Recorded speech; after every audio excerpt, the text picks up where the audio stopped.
Prieš 300 metų šioje vietoje, kur dabar stovi mūsų puikusis miestas, švenčiausios mergelės vardu pavadintas,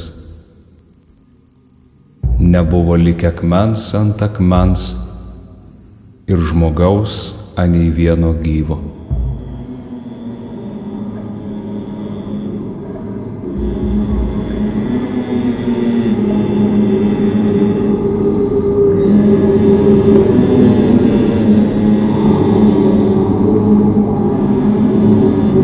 Upė gyvoji buvo stipresnė už marą ir jos raunios bangos maro nuodus nuplovė, kad ten, kur buvo dykynė, vėl gyvenimas imtų tekėti ir valandas savo laimingas skaičiuoti.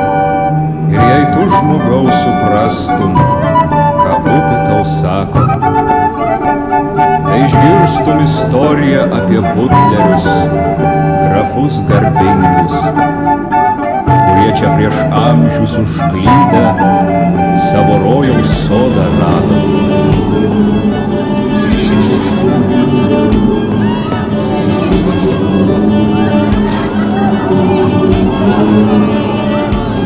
Ir papasakotų tau upė, kokie laimingi jie buvo ir dar laimingesni patapo, kai čia vietą savo atradę Starapolę statė.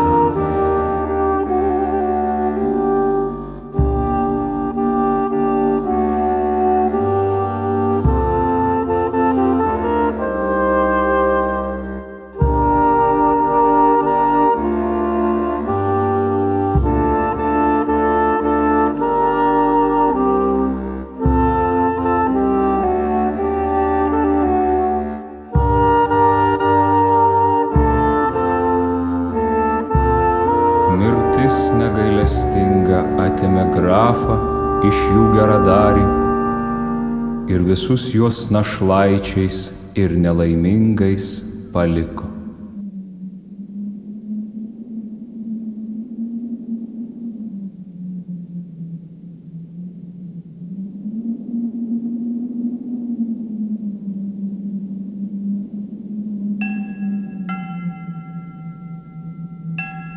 Graudžiausiai iš visų verkė grafienė, o ašaras suresęs išverkus ėmė šauktis Dievo malonės.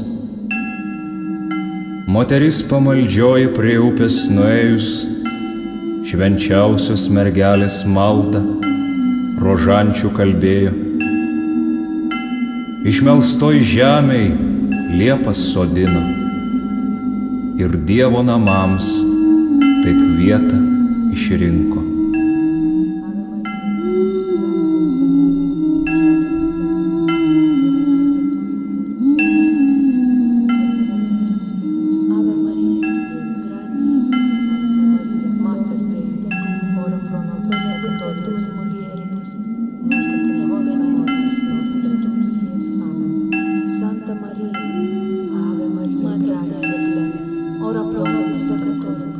Benedicta in hora mulieribus nostre, et benedictus filius tuus, Iesus. Ave Maria, gratia Maria, Mater Dei, Dominus tecum, ora pro nobis peccatoribus, benedicta tu in mulieribus, horta mortis nostre, et benedictus fructus tuus, Iesus. Šviesioji ir maloningoji grafienė, tu sukūrei šitą miestą ir karštai meldeisi, kad jame būtų gera gyventi mums visiems ir ateinančioms kartoms.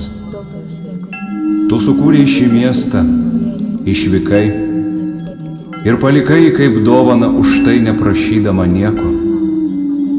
Šviesiausioji grafienė, apie ką tu galvojai, kai išvažiuodama paskutinį kartą žvelgiai į nutolstančius bažnyčios bokštus?